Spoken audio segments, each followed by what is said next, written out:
Assalamualaikum warahmatullahi wabarakatuh. Selamat pagi semuanya. Yang terhormat Bapak Denika Hendrianto, MSc, MSI, selaku dosen pengampu mata kuliah teori akuntansi serta teman-teman yang berbahagia. Perkenalkan, nama saya Nafisatu Zahra, NIM 2022-12007. Di sini saya sebagai moderator dan penyaji satu, serta rekan saya Saifullah NIM 2022-12082 sebagai penyaji 2. Di sini kami akan mempresentasikan bab 9 mengenai standar akuntansi. Adapun untuk pokok pembahasannya ada 6, meliputi yang pertama yaitu kita akan membahas tentang prinsip akuntansi berterima umum. Pembahasan kedua yaitu standar akuntansi. Pembahasan ketiga yaitu pendekatan dalam penentuan standar. Pembahasan keempat yaitu teori regulasi. Pembahasan kelima yaitu overhead standar akuntansi, dan pembahasan terakhir yaitu pengembangan standar akuntansi internasional. Untuk pembahasan pertama yaitu prinsip akuntansi berterima umum. Dalam situasi yang baru, tidak ada prinsip akuntansi berterima umum.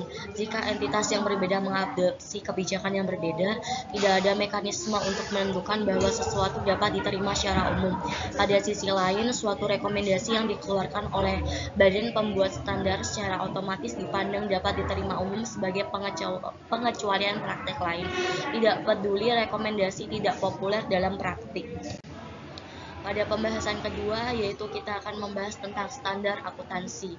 Adapun untuk definisi akuntansi sendiri yaitu pernyataan resmi yang dikeluarkan oleh badan yang berwenang, maka standar akuntansi adalah bagian dari prinsip akuntansi berterima umum. Standar akuntansi memberikan aturan-aturan umum yang bersifat praktis untuk membantu pekerjaan akuntan.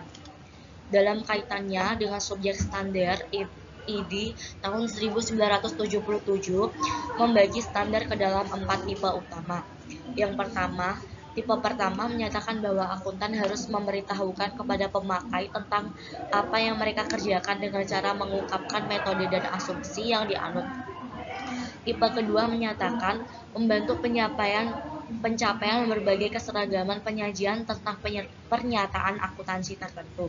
Tipe ketiga menghendaki pengungkapan hal-hal khusus yang mempengaruhi pertimbangan pemakai. Dan tipe terakhir yaitu tipe keempat, yaitu menghendaki keputusan implisit atau eksplisit yang harus dibuat tentang penilaian aktiva dan penentuan laba yang disetujui. Untuk pembahasan kedua yaitu tentang arti penting standar akuntansi. Yang pertama, memberikan informasi akuntansi kepada pemakai tentang posisi keuangan, hasil usaha, dan hal-hal yang berkaitan dengan perusahaan. Poin kedua, memberikan pedoman dan aturan bagi akuntan publik untuk melaksanakan kegiatan audit dan menguji validitas laporan keuangan. Dan untuk poin ketiga yaitu menghasilkan prinsip-prinsip dan teori bagi mereka yang tertarik dengan disiplin akuntansi. Untuk pembahasan ketiga yaitu pendekatan dalam penentuan standar. Ini dibagi menjadi dua, yaitu pendekatan pasar bebas dan pendekatan regulasi.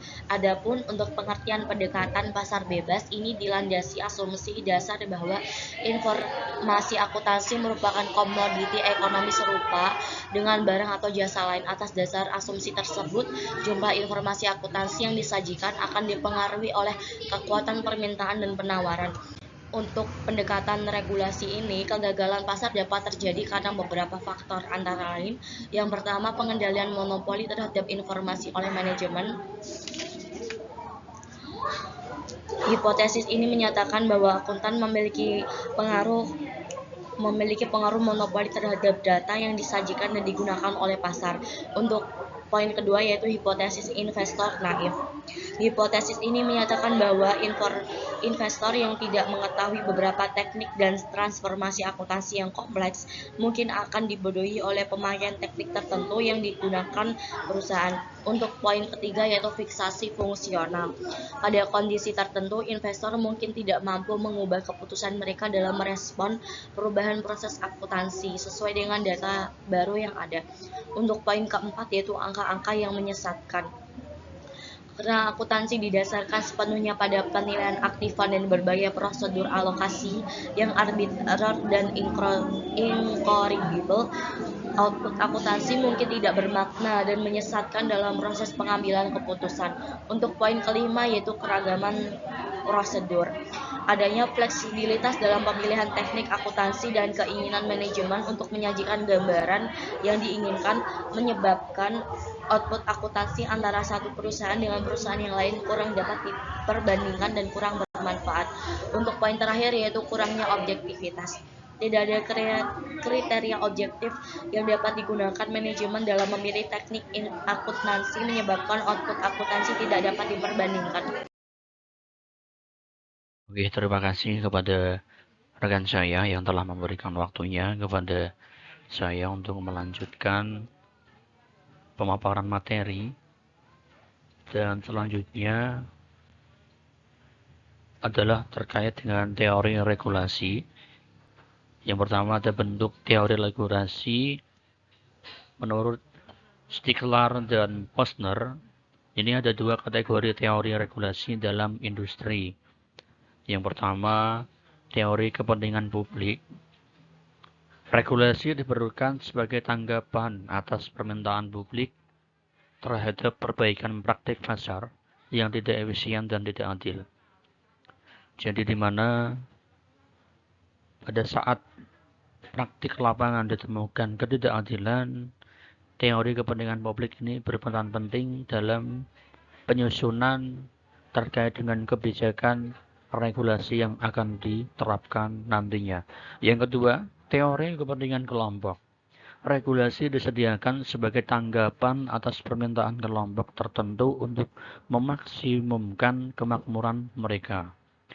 Jadi selain dari publik umum, ini juga ada yang terfokus pada permintaan berbagai kelompok untuk mengatur sebuah organisasi-organisasi di mana ada berbagai regulasi yang harus ditaati. Kemudian lanjut yang kedua, siapa yang harus mengatur? Nah, ada berbagai lembaga di Indonesia misalnya. Kalau kita berbicara terkait dengan regulasi, ada berbagai pemerintahan yang mungkin bisa mengatur dan juga menetapkan berbagai regulasi-regulasi yang ada di dalam negeri ini. Ada juga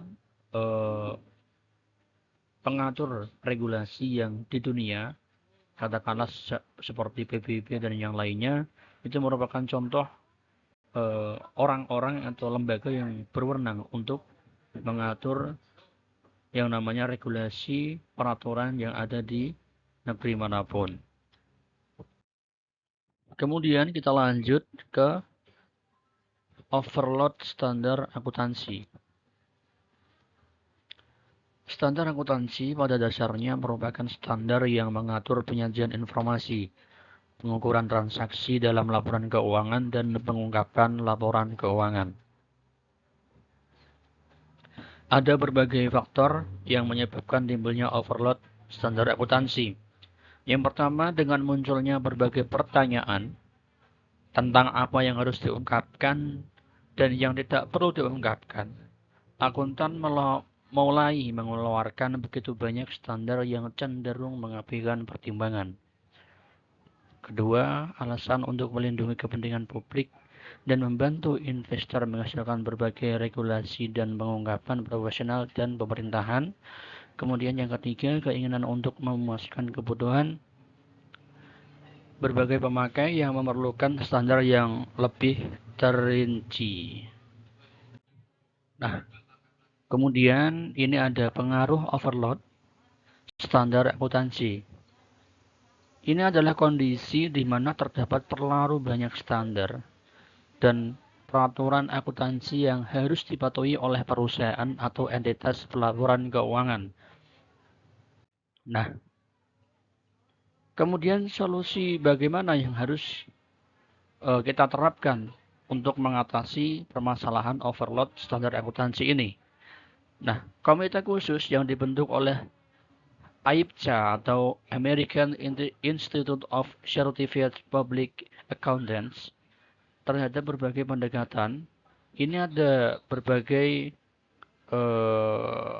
valuasi lot standar yang dikeluarkan oleh American Institute of Certificate Public Accountant atau AIPCA. Yang pertama, tidak ada perubahan atau masih mempertahankan status quo.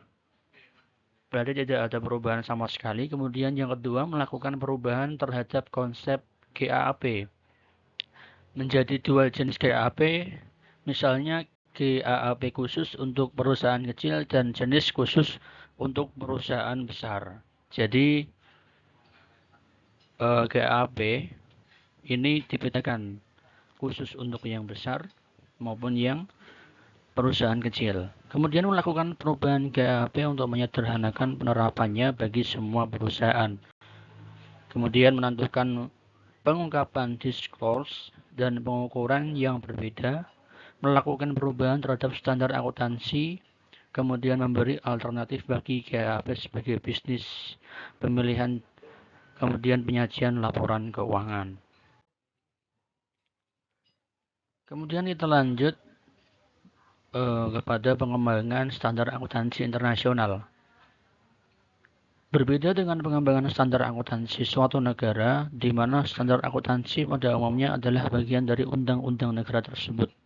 Maka pengembangan standar akuntansi internasional oleh IASB unik karena internasional, maka tidak ada undang-undang berlaku secara internasional sehingga pengembangan standar akuntansi internasional bebas dari pengawasan suatu negara tertentu, bahkan harus mencapai legitimasi dan otoritas dengan melakukan konsultasi kepada berbagai pihak.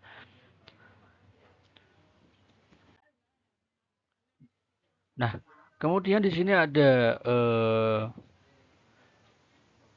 proses IASB dalam pengembangan standar akuntansi internasional.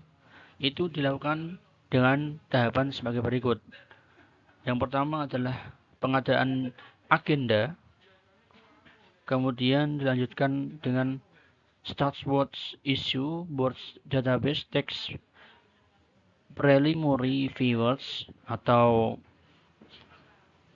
yang selanjutnya, kemudian dilanjutkan dengan Preliminary Viewers Discussion Paper is posted for content. Kemudian dilanjutkan dengan staff analysis responsive board the deliberates the issue.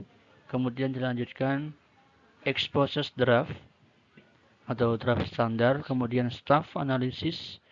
Kemudian jadilah sebagai panduan IRVS yang sama-sama kita ketahui kalau di Indonesia ada 5 standar akuntansi yang mungkin diterapkan di negara Indonesia. Baik, mungkin cukup sekian presentasi dari kelompok 9. Bila mana ada berbagai kata yang kurang berkenan di telinga para pendengar semuanya, saya mewakili kelompok 9, yaitu saya dan rekan saya. Mohon maaf yang sebesar-besarnya dan wassalamualaikum warahmatullahi wabarakatuh.